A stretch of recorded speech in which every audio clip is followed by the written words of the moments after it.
everyone, so today we will see in text question 1.6 of solution chapter number 1.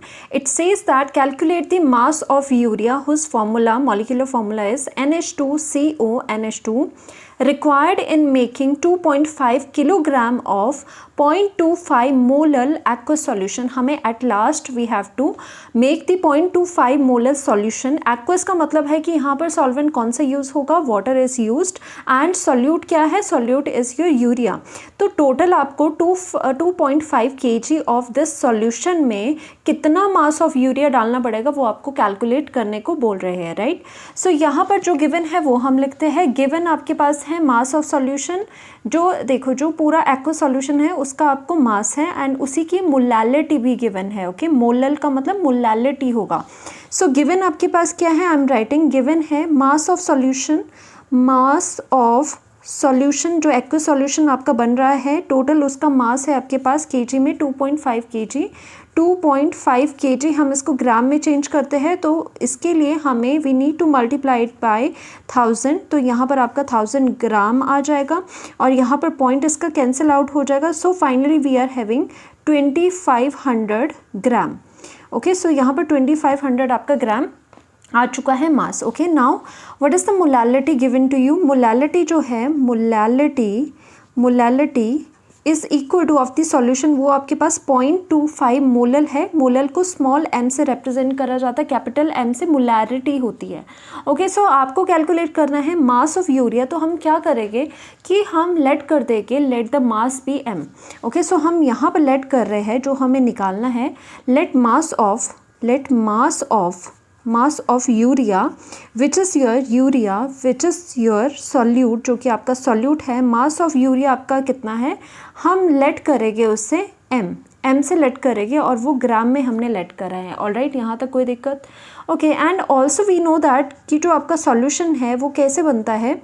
Also we know that जो आपका solution है it is made up of 2 components. एक आपका solute होता है, सभी को पता है, जो आपका यहाँ पर यूरिया है, एंड दूसरा आपका सॉल्वेंट होता है जो कि आपका यहाँ पर वाटर है. अब यहाँ पर क्या हो जाएगा, तो इसका मतलब टोटल मास ऑफ सॉल्यूशन किससे कंप्राइज होगा, it is comprise of mass of solute plus mass of solvent. Okay, तो यहाँ पर आपके पास ऑलरेडी मास ऑफ सॉल्यूशन की वैल्यू आपको गिवन है. We need to calculate the mass of solvent. Actual में हमें ये वाली चीज़ हमने क्यों देखी है, क्योंकि हमारे पास जो मोलैलिटी है ना, मोलैलिटी में आपको पर केजी ऑफ द सॉल्वेंट लगता है, यानी कि सॉल्वेंट का मास आपको लगता है. तो क्या हम यहाँ से सॉल्वेंट का मास निकाल सकते हैं? Yes, definitely. तो यहाँ से मास ऑफ सॉल्वेंट क्या हो जाएगा, mass of solvent will be equal to जो आपका मास ऑफ सॉल्यूशन होगा, मास ऑफ सॉल्यूशन होगा, और उसमें से आपको माइनस करना पड़ेगा मास ऑफ सॉल्यूट.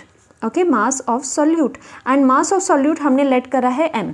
तो यहाँ से दैट मीन्स आपका मास ऑफ जो आपका सॉल्वेंट है वो कितना आ रहा है. Mass of solution is given to you, that is gram में हम बात करेंगे 2500 ग्राम. क्योंकि ऐसा क्यों, क्योंकि हमने ये वाला जो मास लेट करा है वो हमने ग्राम में लेट करा है. तो अगर माइनस करना है दोनों चीज़ों को, then these things should be common, मतलब उनके जो यूनिट्स होने चाहिए वो कॉमन होने चाहिए. सो हमने यहाँ पर ग्राम लिख लिया, माइनस मास ऑफ सॉल्यूट क्या है ग्राम में, m ग्राम है. तो दैट मीन्स आपका मास ऑफ जो सॉल्वेंट आ रहा है that is your 2500 minus your m, और यहाँ पर कितना हो जाएगा, यहाँ पर बाहर आप ग्राम लिखोगे. सो यहाँ पर याद रखोगे अभी आपका कितना निकला है, ये मास ऑफ जो सॉल्वेंट है वो आपका अभी फ़िलहाल इतना निकल चुका है, राइट. अब आते हैं हम मेन क्वेश्चन में. हमें यहाँ पर आपका m कैलकुलेट करना है, एंड एक और जो चीज़ एक्स्ट्रा हमें गिवन है हम उसका यूज़ कर सकते हैं, दैट इज़ योर मोलैलिटी. तो मोलैलिटी का जो फॉर्मूला होगा उसे ओपन अप करके वैल्यूज पुट कर सकते हैं. ओके, तो मोलैलिटी के जो फॉर्मूला है उसमें डेफिनेटली आपको नंबर ऑफ मोल्स लगने वाले हैं. सो हम यहाँ पर कैलकुलेट कर लेते हैं. नंबर ऑफ मोल्स ऑफ किसके लगते हैं, सॉल्यूट के लगते हैं. वो सॉल्यूट क्या है, urea. Okay, number of moles of जो यूरिया है वो किसके इक्वल हो जाएगी, वो हो जाएगा आपका given mass of urea, given mass upon उसी का यूरिया का ही molar mass. Okay, molar mass of urea हो जाएगा, right. So given mass upon molar mass में क्या हो जाएगा, गिवन मास तो आपका वही है जो आपने लेट करा है m. मोलर मास अब हम इसका निकाल सकते हैं, यहाँ से हम मोलर मास निकाल सकते हैं. I am writing molar mass of mass of urea, urea जो आपका क्या है, हुज फॉर्मूला इज़ NH2CO और आपका यहाँ पर NH2 है, राइट। सो यहाँ से आपका कितना आ जाएगा, नाइट्रोजन का आपका कितना होता है, देर आर 2 नाइट्रोजन्स है। सो हम क्या करेंगे, ईच नाइट्रोजन इज़ हैविंग 14 ग्राम। सो यहाँ से इंटू कितना हो जाएगा, 14 इंटू 2 हो जाएगा, प्लस यहाँ से आपका there are 4 hydrogens and each का 1 होता है, तो यहाँ पर 4 आ गया, plus carbon is having 12 mass and your कौन सा बचा, oxygen is having your 16 gram per mole. तो यहाँ पर कैलकुलेट करके you are having 60 gram per mole, 60 gram per mole per mole molar mass of the urea you are having. So यहाँ तक तो चीज़ें क्लियर है। तो यहाँ से नंबर ऑफ मोल्स कितने कैलकुलेट हो गए, number of moles of the urea is coming out to be given mass is your m, जो कि आपने यहाँ पर लिखा है, divided by molar mass is your 60 gram per mole. तो हमने यहाँ पर 60 लिख लिया है, राइट। तो आपका यहाँ पर जो नंबर ऑफ मोल्स है दीज आर m/60। अब हम क्या करेंगे, we will use the molality whose formula is, जो मोलालिटी होती है, फिर से I will write the molality, molality's formula क्या होता है, number of moles of the solute, that is your number of moles of solute which is your urea जो कि हमने कैलकुलेट भी करा है, divided by per kg of the solvent होता है। तो दैट मीन्स यहाँ पर आप क्या लिखोगे, मास ऑफ सॉल्वेंट जो कि आपका क्या है, वाटर है, और that too should be in kg में होना चाहिए। अगर ग्राम में होगा तो आप इनटू यहाँ पर 1000 कर सकते हो, सो दैट वो आपका किस में चेंज हो जाए, केजी में चेंज हो जाए। अगेन मोलालिटी कितना आ जाएगा, यहाँ पर जो number of moles of urea है वो कितना हो जाएगा, m/60 हो जाएगा, these are the number of moles. और यहाँ पर मास ऑफ जो सॉल्वेंट है वो कितना हो जाएगा, ऑलरेडी हमने कैलकुलेट करा है, 2500 minus, this is your 2500 minus of mass of the solvent जो कि हमारा निकला था, राइट। सो यहाँ पर ये क्या है, ये ग्राम पर मोल में था, ये ग्राम में है, तो दैट मीन्स आपका यहाँ से कैंसिल आउट हो जाएगी चीज़ें। सो यहाँ पर molality is also given to you, molality is 0.25, तो यहाँ पर आप पुट कर सकते हो 0.25। सो दैट मीन्स हमारे पास यहाँ पर कितना आ रहा है, 0.25।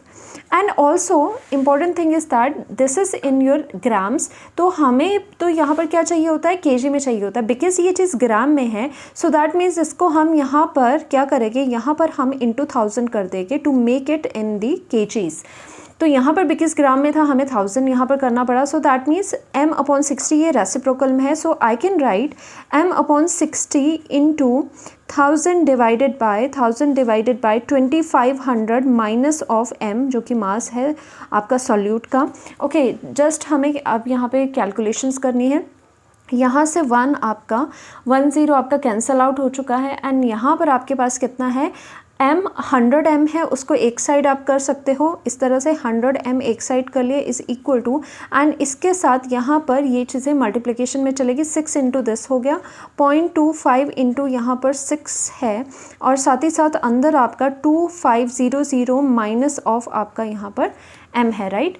सो यहाँ से कितना हो जाएगा आपका, दिस इज़ इक्वल टू, यहाँ पर आपका 1.50 हो गया।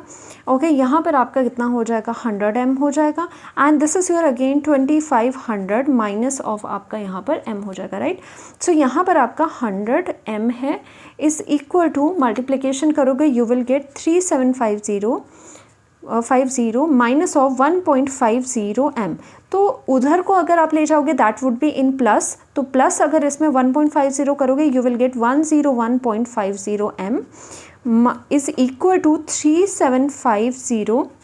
Okay, now again you are getting m, mass of the solute is equal to 3750 divided by 101.50.